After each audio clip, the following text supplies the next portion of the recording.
Hi there, Stephan Kesting from grapplearts.com here. I have an email newsletter, and once in a while on that newsletter, I ask people for their questions. The last time I did that, I got a whole bunch of really good questions, so here I am. I'm starting to go through them, and I'm going to get the answers out to you in video form and in written form too. So the question was, or one of the questions was, when I pass the guard, my opponent often turtles, and from the turtle, they either roll and stand up, or they roll and put me back in the guard. How do I avoid them just turtling when I'm passing the guard? And that's a really good question. It's a very common problem. I'm going to show you a couple of technical answers, and then I'm going to do a paradigm shift and maybe flip the whole thing on its head for you. So to start out with the technical answers, it depends on the guard pass. It really, really does.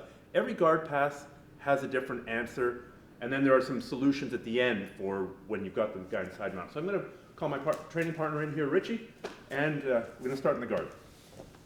So let's just take a basic Matador Pass here. I'm controlling the ankles, and I fake, and I pass here. If I'm a little bit slow here, it's very common for him to roll away, to turtle, and maybe keep on rolling, and then put me back in the guard, and all my hard work is for nothing. So if I am doing the Matador Pass, we're here, I have to do it quickly, obviously. Now, this is a solution I got from judo. When I did judo, very, very common, as you're starting to come around the legs, guys, they grab their collars, they roll to their stomachs, either turtle or just flat, and they try and stall here. If they stall for a few seconds, the referee stops the match, you stand up, all that hard work is for nothing. So, I use this a lot, which is putting the knee right in the hip. Richie can turn here quite easily away from me, but if I use the knee in the hip, I've got a long lever here, his entire hip. It's hard for him to move me over. Then I can start grabbing the arms, working him back. This works gi and no gi. So putting a lot of weight on the hip certainly helps. Another answer is to keep one of the legs. This is generally a good idea, regardless of the guard pass that you're doing, because it stops him from standing up.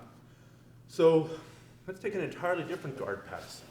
Let's take more of a crushing guard pass here. Right? I've got an underhook, I've got my collar, I'm coming in, I'm driving. It's a very good guard pass, but it's common for him to put both hands on his knee, push away, make some space, roll over to his back, and from there, he might put me back in the guard, he might stand up. I've wasted a lot of energy doing that guard pass. So, how do we tweak this guard pass? Well, what I like doing is taking the hand that's not on the collar and grabbing either the back of his belt or the back of his pants. I prefer the back of the belt because a little bit less intimate. And from here, if he tries to get his hips down, I lift up. If he tries to get his hips up, I push down. So I'm using this up and down to basically control the movement of his hips. The next thing I do is I bring my knee up behind his butt. Now I can crush down. It's really difficult for him to lift up. Another modification I can make, and I got this from Eric Paulson, instead of coming across the neck here, like I like doing, coming across the hip here. If I put this fist on the floor and pop here, it makes it tighter. It's much harder for him to roll out backwards. So those are a couple of answers. Another type of answer is if I passed his guard in any way, shape, or form, and we're here, he's going to try, often, rolling away. Maybe he's going to go there, and he'll do a Granby type roll and put me back into the guard. That was a whole lot of work for nothing. So I passed his guard somehow. He's beginning to roll away. One really good way to shut this down is by underhooking the arm. If I can just get one hand in here. Now I don't need to be super strong. What I need to do is once I've got this underhook, roll away please Richie, drop this elbow down. It's not an elbow to the spine. Wah! It's just dropping this elbow down. This is really mechanically very, very strong. Try it with your training partner. Try it with the biggest guy in the school. Grab the bicep, have him roll, drop the elbow down to the ground. He's stuck. Then from here, you can work, you can stabilize it long enough. Sit him up, start to kick in the back, whatever you want to do. Or simply just haul him back down to the ground. Grab that far elbow. There, woo, I'm in side mount. So like I said, the solutions depend on the guard pass, but let's try for that paradigm shift. I have a similar but related problem. Here's my problem. When I get to side mount on my training partners, I want them to turn to their knees. I do. If they turn to their knees, go ahead. From here, turn towards the camera, please, Richie. Regardless of whether it's gi or no gi, from here, I can take it back. Get my hooks in. I can, if I want, pull his arm out, hook it with my arm, hook it with my leg. From here, I can lock it right there. I can roll to a crucifix. I can lock his arm from the crucifix. I can choke him. There are so many things. So, like I said, my problem is most of my training partners won't give me their back. I've got them in side mount, and they prefer to stay in side mount and work on escaping from side mount than they do to turtle and to give their back.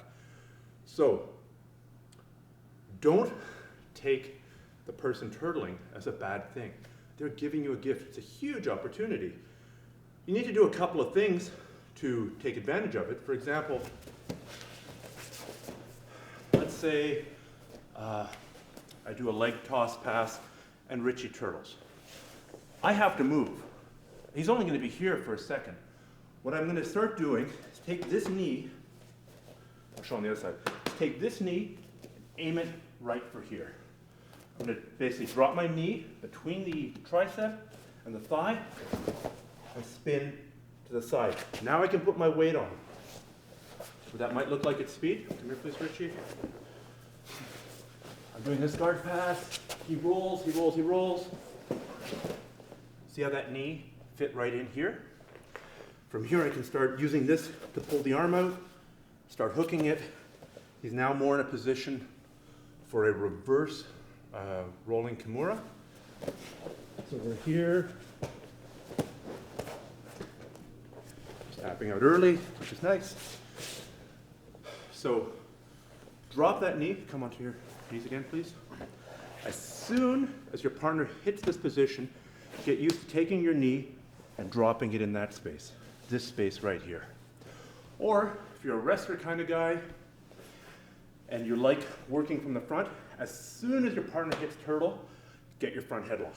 Here, put all your weight on your shoulder, on the back of his neck, get your knees off the ground, clasp your hands together. Spin here please.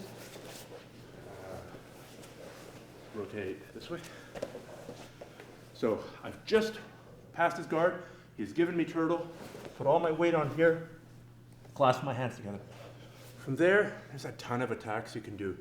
You can do collar chokes, you can do anaconda chokes, you can do bravo chokes, you can pin them, you can flatten them out, you can make them suffer. Once again, if you're passing the guard and he turtles, just get a couple really good turtle attacks, and then hopefully you too will start having my problem as opposed to your problem, which is that you're not getting turtle often enough.